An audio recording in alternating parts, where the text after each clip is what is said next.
Assalamualaikum warahmatullahi wabarakatuh. Shalom, Om Swastiastu, Namo Buddhaya, Salam Kebajikan. Halo guys, kami dari kelompok 3. Di sini kami mau mengerjakan tugas video dari Bapak Rizko untuk mewawancarai beberapa dosen dari beberapa fakultas. Jadi fakultas yang akan kami datangi ialah Fakultas Ilmu Sosial dan Ilmu Politik. Oke, langsung aja kita ke sana.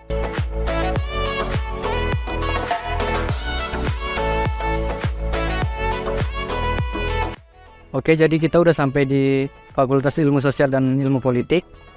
Jadi hari ini guys, kita akan mewawancarai salah satu dosen dari Fakultas Ilmu Sosial dan Ilmu Politik, khususnya program studi Ilmu Komunikasi. Dosen yang akan kami wawancarai, beliau bernama Rina Juwita. Oke guys, kita langsung ke proses wawancaranya aja ya.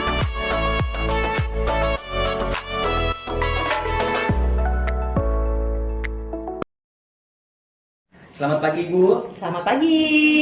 Apa kabarnya Ibu ya? Alhamdulillah sehat luar biasa. Alhamdulillah. Kami Ibu merupakan mahasiswa semester 4 Fakultas Hukum yang sekarang sedang mengampu mata kuliah Hukum Ketenagakerjaan. Yang dimana Ibu maksud kedatangan kami menemui Ibu untuk memenuhi tugas yang diberikan oleh dosen kami. Apakah Ibu bersedia untuk kami wawancara Ibu? Siap, insya Allah.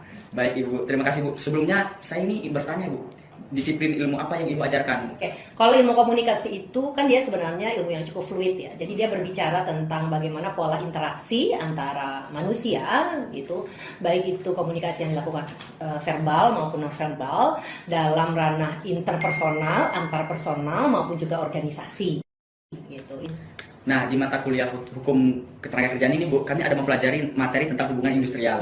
Nah, dalam konteks hukum, definisi hubungan industrial menurut kami ini adalah suatu sistem hubungan yang terbentuk antara pelaku dan proses produksi barang atau jasa yang terdiri dari unsur pengusaha, pekerja atau buruh, dan pemerintah Ibu, yang didasarkan pada nilai-nilai Pancasila dan Undang-Undang tahun 1945, yang dimana ini sesuai dengan pasal 1 angka 16 Undang-Undang nomor 13 tahun 2003 tentang ketenagakerjaan. Nah, kalau dalam konteks ilmu komunikasi dalam bidang Ibu, definisi hubungan industrial itu bagaimana Ibu? Cukup dekat kaitannya. Kenapa demikian? Karena kalau kita bicara dalam konteks organisasi atau perusahaan, begitu ya, hubungan antara manajemen dan pekerja tentu saja sangat dekat dengan kajiannya komunikasi dan dalam konteks hubungan industrial gitu. Karena keberhasilan harmonisasi hubungan gitu antara pekerja dan pengusaha tentu saja akan bisa tercapai kalau komunikasinya baik. Benar, kan begitu.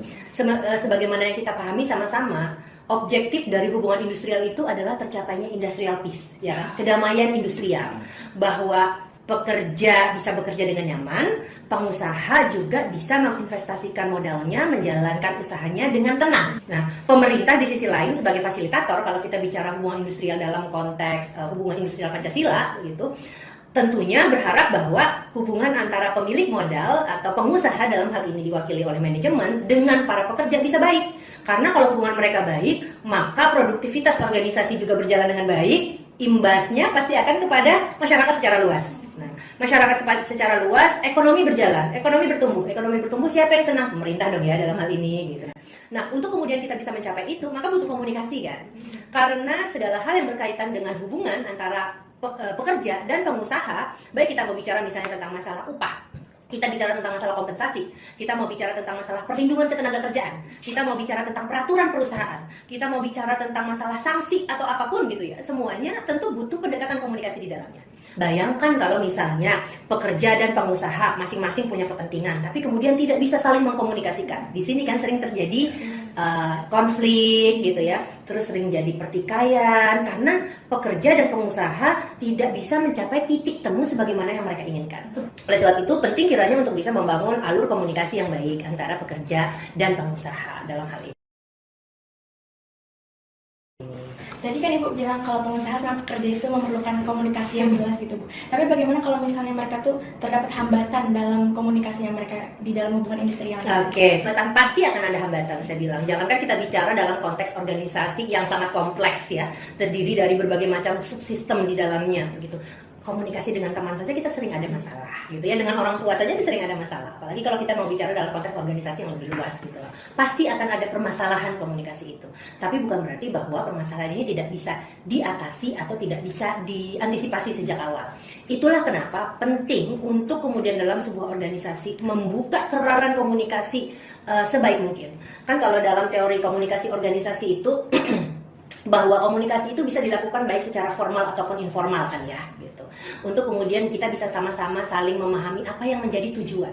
Intinya yang pertama kali adalah bahwa baik itu atasan, baik itu manajemen maupun pekerja harus berada pada visi dan misi yang sama. Untuk kemudian bisa mencapai visi dan misi yang sama, kemudian kan harus diberikan pemahaman. Nah, ketika kita mencoba memberikan pemahaman ini, terdapat tantangan komunikasi, terdapat hambatan, baik itu hambatan yang sifatnya semantik, hambatan yang sifatnya struktural gitu ya, hambatan komunikasi. Kuncinya harus seperti apa? Ya diatasi dengan komunikasi juga. Gitu. Komunikasi formal nggak bisa, ya berarti harus pakai komunikasi informal. Jadi dalam sebuah organisasi, gitu, dalam sebuah perusahaan, tidak semua bisa didekati dengan pendekatan yang sifatnya formal. Walaupun itu harus ada, ya, harus ada prosedurnya, harus ada SOP yang jelas, begitu ya. Jadi memang dalam perusahaan harus dibuat sedemikian rupa pola-pola komunikasi yang jelas, bahwa komunikasi itu tidak hanya harus berlangsung dari atasan kepada bawahan, harus dimungkinkan juga proses alur komunikasi dari bawahan kepada atasan, atau juga yang sifatnya antar divisi begitu, yang tidak hanya horizontal, vertikal, namun juga diagonal gitu ya. Itu harus dimungkinkan gitu. Itu dalam komunikasi yang sifatnya formal. Nah, kalau misalnya selain yang sifatnya formal, keran komunikasi informal juga harus dibuka. Kenapa harus dibuka? Karena sering kali kita tahu, kita ketemu banyak permasalahan dalam sebuah organisasi justru lewat keran-keran informal. Ya enggak? Kita suka ngegosip tentang kesalahan gitu kan ya? Tentang kesalahan, tentang sesuatu yang kita rasa nggak nyaman, yang kita rasa masih kurang, bukan dalam jalur-jalur yang sifatnya formal. Bukan dalam ruang meeting, ruang rapat. Justru kita akan banyak bicara hal-hal tersebut dalam ruang-ruang yang sifatnya informal. Lagi makan bareng di kantin, ya kan ya? Nah, itu yang kemudian harus dilakukan untuk juga bisa membangun tadi industrial peace, membangun harmonisasi antara manajemen perusahaan dengan karyawannya. Harus dibuka keran itu, buka komunikasi. Permasalahannya sekarang yang sering terjadi, ada jarak yang dibangun oleh pihak manajemen dengan para pekerja. Padahal justru menurut saya keberhasilan sebuah organisasi adalah ketika mereka yang berada dalam jalur manajemen di atas itu bisa memberdayakan, bisa membangun, bisa berbicara, membangun inovasi dan kreativitas mereka yang ada di bawah. Gitu ya, itu sih.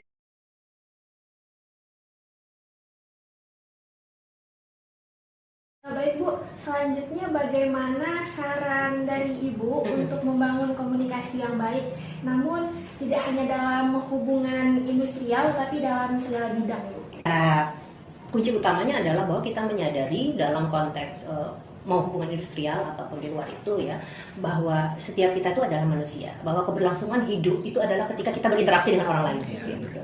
Dan ketika kita harus berkomunikasi dengan orang lain akhirnya untuk memenuhi kebutuhan kita. Nah, ketika kita menyadari ini, menyadari status kita sebagai manusia, ya manusia yang makhluk sosial yang nggak bisa hidup tanpa orang lain, maka itulah yang kemudian menjadi dasar kita untuk berinteraksi dengan orang lain. Kita posisikanlah, kalau kita misalnya menjadi bawahan, ketemu sama atasan, kita akan merasa senang kalau diapain, misalnya ditegur saja misalnya gitu kan ya, kan tentu udah senang. Hal-hal yang sifatnya humanis seperti itu ya. Nah, menurut saya hal yang seperti itu yang harus dilakukan gitu ya. Dan itu nggak hanya dalam konteks industrial, namun juga dalam konteks hubungan sehari-hari gitu ya. Ketika nanti misalnya kita akan membangun diskusi dalam konteks yang lebih formal, itu sudah nggak ada jarak loh antara kita dengan mereka. Kenapa? Karena kita sudah sering begitu ya berinteraksi gitu, dengan mereka, dengan atasan, dengan bawahan. Jadi ini yang membedakan menurut saya antara pemimpin dengan pimpinan, gitu ya. Ketika kita bisa mengkaryakan orang lain yang ada di bawah kita, membuat mereka jauh lebih kreatif, inovatif dan maju, menurut saya itu adalah kunci kemudian untuk bisa sukses berjalannya sebuah organisasi. Gitu. Itu saja pertanyaan dari kami Ibu. Kami mengucapkan terima kasih yang sebesar-besarnya atas ketersediaan Ibu untuk meluangkan waktunya dan mau kami wawancarai. Kurang lebihnya kami mohon maaf Ibu. Selamat pagi Ibu. Selamat pagi.